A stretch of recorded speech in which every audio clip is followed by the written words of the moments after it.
Hello दोस्तों, आज की कहानी है पोते वाली बहू के लिए सास का प्यार। रविवार का। दोस्तों, अब हर सप्ताह सोमवार, बुधवार, शनिवार आपसे मिलेंगे एक नई कहानी के साथ सुबह 11:30 बजे। रविवार का दिन था। सुबह के 9 बज रहे थे। गांव के अपनी पुश्तैनी घर के बाहर में ही बैठकर सुरेखा जी एक गिलास चाय लेकर कटोरी में डाल डाल के चाय फूंक फूंक के चाय पीने के मजे ले रही थी। तभी उनका दूसरा छोटा बेटा कीर्तन जी आता हुआ दिखा। छोटे बेटे ने आकर माँ के पैर छुए और बोले, माए पाँव लागूं। सुरेखा जी भी ने आशीर्वाद दिया, जीता रह कहते हुए अपने पास ही बैठा ली। छोटे भाई ने बाहर से ही बैठे बैठे अपने बड़े भाई जीतन और भाभी गिन्नी जी को आवाज़ दी। बड़े भाई और भाभी दोनों बाहर निकले तो देखा कि उनका छोटा भाई आया हुआ है।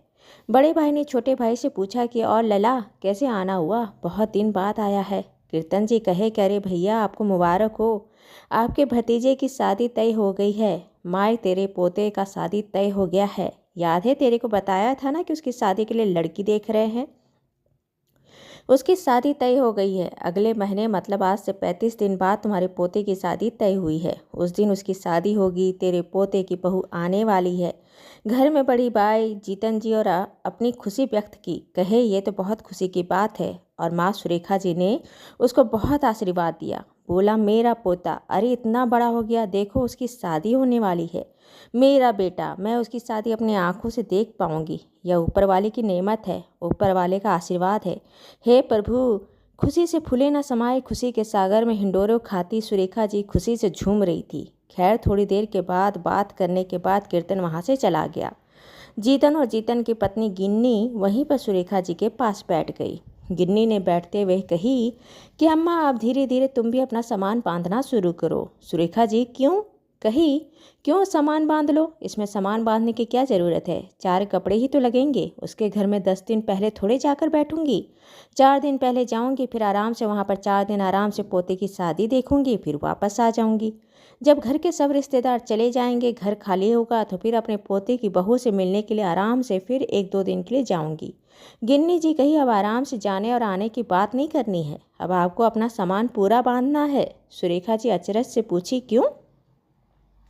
गिन्नी जी बोली क्योंकि आप तो उसी दिन के लिए जी रही थी। आप कहती है ना कि बेटा ही घर का वंश होता है, लड़का ही घर का वंश होता है। इस घर का तो वंश था नहीं। आपके बड़े बेटे को तो वंश है नहीं, जो है छोटे बेटे का वंश है। आपको वहीं अपनी बहू से तो प्यार, बहुत प्यार था, क्योंकि उसको बेटा था। तो आपको वहीं न जाना चाहिए ना। अब आपके छोटे बेटे का वंश बढ़ रहा है, आपके घर का वंश बढ़ रहा है, और जहाँ पर इतनी खुशी और इतना सम्मान मिले तो आपको वहीं रहना चाहिए ना। तो अब आप वहीं पर जाकर रहना आगे के दिनों में। जीतन जी ने बोले कि गिन्नी या तुम क्या बोल रही हो। गिन्नी जी जीतन जी को बोली मैं क्या गलत बोल रही हूँ। आपको और मुझे 4 बेटियां हुई, बड़े बेटे का बेटा हुआ ही नहीं, और आपके छोटे बेटे को 2 बेटे ही हुए। हमारी बेटियां से आपके घर का वंश तो बढ़ेगा नहीं। वंश का नाम तो आपके छोटे भाई कीर्तन के बेटों से ही बढ़ेगा ना। सुरेखा जी के परिवार में सुरेखा जी के 2 बेटे थे, बड़ा बेटा जीतन और छोटा बेटा कीर्तन। बड़ा बेटा की शादी गिन्नी से हुई और 4 बेटियां हुई। छोटे बेटे कीर्तन की शादी मंगला से हुई और उसे 2 बेटे ही हुए। मंगला बहुत ही लड़ाकू और झगड़ालू स्वभाव की महिला थी।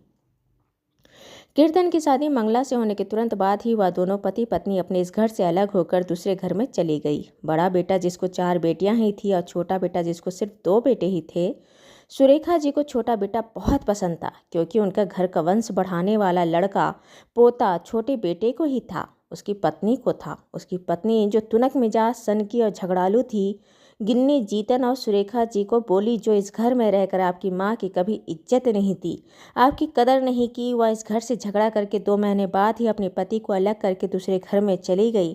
अपने घर से उसका घर कितना दूर है, लेकिन कभी भी आपकी माँ का तबीयत खराब हुआ तो कभी आकर झांकी नहीं, कभी आकर आपकी माँ की सेवा नहीं की। लेकिन हमारे घर में कभी कुछ अच्छा बनता तो आपकी माँ कहती, अरे कीर्तन के घर पहुँचा दो, दोनों पोते खा लेंगे। आखिर कितना भी कुछ भी हो, अपने घर का वंश है, अपने घर का कुलदीपक है, अपने घर का नाम बेटों से ही तो बढ़ता है। उन्हीं से तो हमारा घर का नाम बढ़ेगा। बेटियां क्या है, बेटियां तो शादी करके चली जाती है। बेटियों के माँ बाप मतलब कि उनका बड़ा बेटा और उनकी पत्नी का तो कोई मोल ही नहीं है, कदर ही नहीं है। माँ रख सकते हैं, माँ की सेवा कर सकते हैं, माँ की हर ख्वाहिश पूरी कर सकते हैं।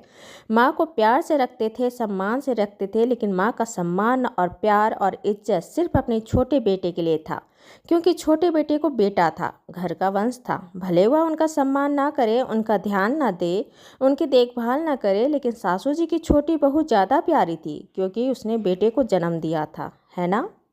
गिन्नी अपनी सासू जी की तरफ मुँह कर बोली, माई ठीक है, आपने पूरी ज़िंदगी जैसे भी मन मारकर जी हो, अब क्यों जीना। आपने तो मुझे मुंह खोल खोल कर सुनाया कि हमारे घर का वंश सिर्फ उनके बेटे से ही चलता है।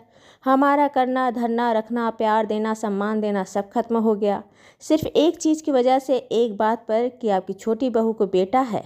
ठीक है, आज आपके छोटे बेटे के बेटी की शादी हो रही है, आपका वंश आगे बढ़ रहा है, अब उसकी पत्नी आएगी, बच्चे होंगे, आपका वंश और आगे बढ़ेगा। तो वंश आगे बढ़ते देखना और अपने वंश के साथ रहना, अपनी मन की ज़िंदगी को जीना कितनी बड़ी बात है, कितनी खुशी की बात है। तो अब आपको अपने छोटे बेटे के घर में ही रहना चाहिए ना, अपने बढ़ते हुए वंश के साथ रहना चाहिए ना।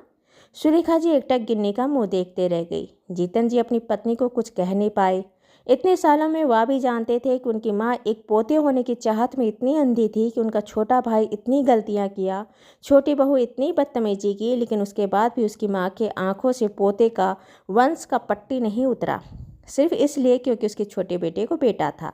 अब जीतन जी कहते तो अपनी पत्नी को क्या कहते, और सुरेखा जी अपनी बहू को कहती भी तो क्या कहती, जहाँ पर उन्होंने अपनी बहू को बहू ही नहीं समझा। इतना कहते हुए गिन्नी जी वहाँ से चली गई। जीतन जी भी वहाँ से धीरे से चले गए। अब सुरेखा जी को समझ ही नहीं आ रहा था कि वह कहे तो कहे क्या और करे तो करे क्या। आखिर पूरी ज़िंदगी अपनी बड़ी बहू को जिस बात का ताना और उपदेश देते रही थी कि वंश क्या है, वंश क्या है, बेटे का बेटा ही होने से वंश होता है, अब उनके खुद के लाले पड़ रहे थे। बेटे वाला बेटा बहू के साथ रहे या बेटियों वाले बेटा बहू के साथ रहे, करे तो आखिर करे क्या और जाए तो आखिर जाए कहाँ। दोस्तों, ये कहानी आपको अच्छी लगी हो तो इसे लाइक करें, शेयर करें, सब्सक्राइब करें और मिलते हैं एक नई कहानी के साथ एक छोटे से ब्रेक के बाद। धन्यवाद।